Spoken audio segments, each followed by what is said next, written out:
महाभारत में भगवान श्री कृष्ण ने पांडु पुत्र अर्जुन को जिस तरह उपदेश दिया था, शायद हमें लगता है कि ऐसा उपदेश हम सभी को प्राप्त करना चाहिए, क्योंकि इसमें सिर्फ ज्ञान ही नहीं, जीवन आसान तरीके से जीने की मार्ग भी दिखाता है।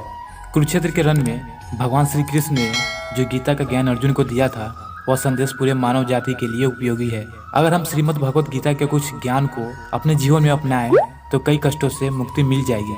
आप बिना तनाव के जीवन को जी पाएंगे।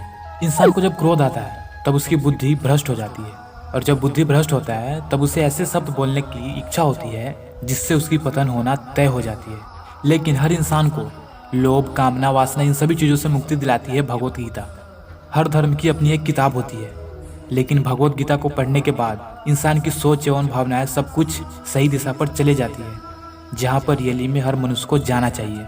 तो चलिए भगवान श्री कृष्ण द्वारा दी गई उन वचनों की तरफ चलते हैं जो लोभ, कामना, वासना, इन सभी चीज़ों से मुक्ति दिलाती है। श्री कृष्ण कहते हैं कि केवल ज्ञान ही एक ऐसा तत्व है जो कभी भी, किसी भी अवस्था में और किसी भी काल में मनुष्य का साथ नहीं छोड़ता।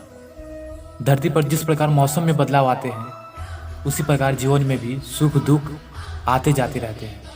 युद्ध हो या जीवन, सफलता केवल 3 चीज़ों से प्राप्त होती है: धर्म, धैर्य और साहस। कोई भी मनुष्य जन्म से नहीं बल्कि अपने कर्मों से महान बनता है। कुछ पाना है तो खुद पर भरोसा कीजिए, क्योंकि सहारे कितने भी सच्चे और अच्छे हो, साथ छोड़ ही जाते हैं। लोभ और मोह माया, किसी से अधिक लगाव पाप के माता पिता कहा जाता है। साथ ही लोभ पाप का बाप ही है। श्री कृष्ण कहते हैं कि स्त्री का धर्म है कि रोज तुलसी एवं पार्वती का पूजन करे, इससे उसकी सुख समृद्धि हमेशा बनी रहती है। सुख एवं आनंद मनुष्य के भीतर ही निवास करता है, परंतु मनुष्य उसे स्त्री में, घर में और बाहर जाकर ढूंढ रहा है। श्री कृष्ण कहते हैं कि भगवान की उपासना केवल शरीर से नहीं बल्कि मन से भी करना चाहिए, क्योंकि ईश्वर का बंधना उन्हें प्रेम बंधन में बांधता है। जिस प्रकार शरीर से वस्त्र मैल होने पर बदलते हैं, ठीक उसी प्रकार मन में मैल होने से उसे निकाल देना चाहिए। श्री कृष्ण कहते हैं कि जिसने जवानी में ज़्यादा पाप किए हैं, उसे बुढ़ापे में नींद नहीं आती। भगवान ने जिसे संपत्ति दी है, उसे गाय रखकर उसकी सेवा करनी चाहिए, इससे भगवान प्रसन्न होते हैं।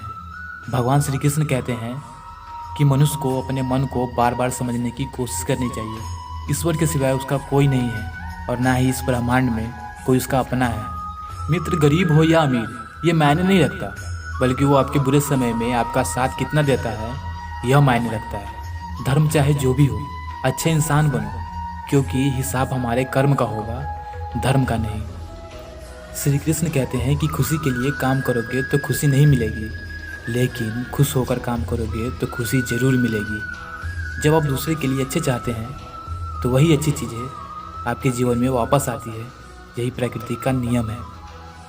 आपका मूल इससे तय नहीं होता कि आप क्या है, यह इससे तय होता है कि आप खुद को क्या बनाने की क्षमता रखते हैं। श्री कृष्ण कहते हैं कि मनुष्य हमेशा अपने भाग्य को कोसता है, ये जानते हुए भी कि भाग्य से भी अच्छा उसका कर्म है जो उसके ही हाथों में होता है। कमियां भले ही 1000 हो तुम में, लेकिन खुद पर विश्वास रखो कि तुम सबसे बेहतर करने की हुनर रखते हो। कोई आपका साथ न दे तो निराश मत होना, क्योंकि परमात्मा से बड़ा हम सफर कोई नहीं होता। खुशी आज़ादी पर निर्भर होती है, और आज़ादी इस बात पर निर्भर होती है कि आप कितना मेहनती है। बीते हुए कल और आने वाले कल की चिंता नहीं करनी चाहिए, क्योंकि जो होना है वही होगा। जो होता है अच्छे के लिए होता है, इसलिए अच्छे कर्म करो और वर्तमान का आनंद लो।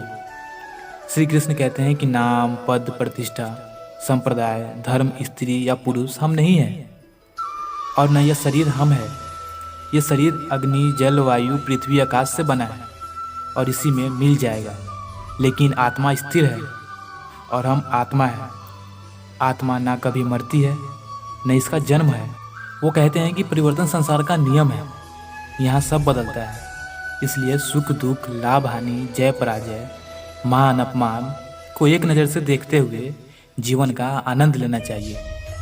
हम जो भी करते हैं उसका फल हमें भोगना पड़ता है, इसलिए कर्म से पहले विचार कर लेना चाहिए कि हम क्या कर रहे हैं। अपने को भगवान के लिए अर्पित कर दो, फिर वो हमारी रक्षा करेगा और हम दुख, भय, चिंता, शोक और बंधन से मुक्त हो जाएंगे। एक समझदार व्यक्ति वही है जो दूसरों को देखकर उसकी विशेषताओं को सीखता है, उससे तुलना और ईर्ष्या नहीं करता। यदि सब कुछ खो कर भी आप में कुछ करने की हिम्मत बाकी है तो समझ लीजिए कि आपने कुछ खोया ही नहीं है। यदि किसी काम को करने में डर लगे तो याद रखना ये संकेत है कि आपका काम वाकई में बहादुरी से भरा हुआ है। श्री कृष्ण कहते हैं कि कमज़ोर व्यक्ति से दुश्मनी बहुत खतरनाक होती है, क्योंकि वो उस समय हमला करता है जिसकी आप कल्पना भी नहीं कर सकते। इतना कमज़ोर भी ना बनो कि कोई आपको तोड़ सके, बल्कि इतना मजबूत बनो कि आपको तोड़ने वाला खुद ही टूट जाए। जीवन कठिन तब लगता है जब हम खुद में बदलाव करने के बजाय परिस्थितियों को बदलने की प्रयास करते हैं। श्री कृष्ण कहते हैं कि हमेशा उस सुख का त्याग कर देना चाहिए जो किसी के दुख का कारण बनता है। जिस समय कोई समस्या जन्म लेती है, याद रखना उसके साथ ही उसका समाधान भी जन्म लेता है। तो नामुमकिन कुछ भी नहीं है। तुम कर्म करो और फल की चिंता बिल्कुल भी ना करो, क्योंकि अगर अच्छे कर्म करोगे तो फल ज़रूर मिलेंगे। और वैसे भी कर्म जो भी हो, फल एक न एक दिन ज़रूर मिलता है। तो दोस्तों, आज की इस वीडियो में बस इतना ही। अगर आपको वीडियो अच्छी लगी हो तो वीडियो को लाइक करें, चैनल पर नए हैं तो चैनल को सब्सक्राइब करें। मैं मिलता हूँ आपसे अगले वीडियो में, तब तक के लिए जय हिंद।